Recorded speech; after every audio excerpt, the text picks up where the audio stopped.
So this is bubble sorting. Bubble ಸಾರ್ಟಿಂಗಲ್ಲಿ question ಕೊಟ್ಟಿದ್ದಾರೆ 4 3 10 1 -6 2. So bubble ಸಾರ್ಟಿಂಗಲ್ಲಿ ಅಲ್ಲಲ್ಲೇ ಚೇಂಜ್ ಮಾಡಬೇಕು ನೀವು. ಸೊ 3 ಈಸ್ ಸ್ಮಾಲರ್ ದೆನ್ 4, ಆಗೇನು ಮಾಡ್ತೀರಾ, ಸ್ವ್ಯಾಪ್ ಅಂತ ಬರೆದು 3ನ ಇಲ್ಲಿ ಬರಿಬೇಕು, 4ನ ಇಲ್ಲಿ ಬರಿಬೇಕು. ನೆಕ್ಸ್ಟ್ ನಾವು ಎಲಿಮೆಂಟ್ನ ನೋಡಬೇಕು. ಸೊ 4 ಮತ್ತು 10ನ ನೋಡ್ತೀರಾ. ಸೊ 4 10ಗೆ ಕಂಪೇರ್ ಮಾಡಿದರೆ 4 ಚಿಕ್ಕದು, ಸೊ 10 ದೊಡ್ಡದು. ನೋ ಚೇಂಜ್ ಅಂತ ಬರೀರಿ. ನೆಕ್ಸ್ಟ್ ಥರ್ಡ್ ಎಲಿಮೆಂಟ್ನ ನೋಡಬೇಕು, 10 ಮತ್ತು 1. ಸೊ 10 1ಗೆ ಕಂಪೇರ್ ಮಾಡಿದರೆ 1 ಸ್ಮಾಲ್, ಸೊ ಅದನ್ನೇನು ಮಾಡಬೇಕು, ಸ್ವ್ಯಾಪ್ ಅಂತ ಬರೆದು 1 ಬರಿಬೇಕು, 10 ಬರಿಬೇಕು. ಇದನ್ನು ಆ್ಯಸ್ ಇಟ್ ಈಸ್ ಬರ್ಕೊಂಡೋಗಿ. 4 ಆದಮೇಲೆ 5 ಎಲಿಮೆಂಟ್, ಫಿಫ್ತ್ ಎಲಿಮೆಂಟ್ನ ನೋಡಿ. 10 ಮತ್ತು 2, 10 2ಗೆ ಕಂಪೇರ್ ಮಾಡಿದರೆ 2 ಸ್ಮಾಲ್, 2ನ ತೆಗ್ದು ಇಲ್ಲಿ ಬರಿಬೇಕು, 10ನ ಇಲ್ಲಿ ಬರಿಬೇಕು.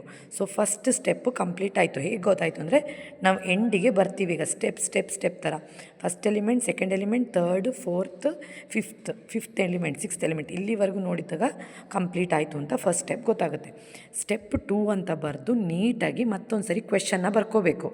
ಕ್ವೆಶನ್ ಬರೆದ ಮೇಲೇ ಒಂದು ಲೈನ್ ಬಿಟ್ಟು ಕ್ಲೀನಾಗಿ ಸೆಕೆಂಡ್ ಸ್ಟೆಪ್ಪಿಗೆ ಕ್ವೆಶನ್ ಬರೆದಾಗ ನೆಕ್ಸ್ಟ್ ನೋಡ್ತೀರಾ, ಫಸ್ಟ್ ಎಲಿಮೆಂಟ್ ಮತ್ತು ಸೆಕೆಂಡ್ ಎಲಿಮೆಂಟ್ ನೋಡಿದಾಗ 4 ದೊಡ್ಡದು, 3 ಚಿಕ್ಕದು.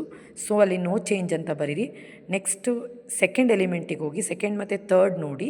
ಸೊ 1 ಚಿಕ್ಕದು, ಆಗೇನು ಮಾಡ್ತೀರಾ, ಉಲ್ಟಾ ಪಲ್ಟಾ ಮಾಡಬೇಕು, 1 ಬರಿಬೇಕು, 4 ಈಚೆ ಬರಿಬೇಕು. ನೆಕ್ಸ್ಟ್ ಥರ್ಡ್ ಎಲಿಮೆಂಟ್ನ ನೋಡಿ, ಥರ್ಡ್ ಮತ್ತು ಫೋರ್ತ್ ನೋಡಿದಾಗ ಸೊ ನೋ ಚೇಂಜ್, ಯಾಕೆಂದರೆ 4 ಸ್ಮಾಲು, 6 ದೊಡ್ಡ, -6 ಸ್ಮಾಲ್, -6 ಆಗಿರೋದ್ರಿಂದ ಸೊ ನಾವೇನಂತ ಬರಿಬೇಕು, ಸ್ವ್ಯಾಪ್ ಅಂತ ಬರೆದು -6 ಈ ಕಡೆ ಬರೀರಿ, 4ನ ಅಲ್ಲೇ ಬರೀರಿ, ಉಲ್ಟಾ ಪಲ್ಟಾ ಮಾಡಿ. ನೆಕ್ಸ್ಟ್ ಎಲಿಮೆಂಟ್ 4 ಮತ್ತು 5ನೇ ಎಲಿಮೆಂಟ್ ನೋಡಿದಾಗ 4 2, 2 ಈಸ್ ಸ್ಮಾಲರ್, ಸ್ವ್ಯಾಪ್ ಮಾಡಿ. ಲಾಸ್ಟ್ 4 ಮತ್ತು 10 ನೋಡಿದಾಗ ಸೊ 4 ಸ್ಮಾಲರು, ನೋ ಚೇಂಜ್ ಅಂತ ಬರೆದು will finish up the second step. ಇದೇ ಥರ ನೀವು ಸ್ಟೆಪ್ಗಳನ್ನ ಕಂಟಿನ್ಯೂ ಮಾಡ್ತಾ ಹೋಗಬೇಕು.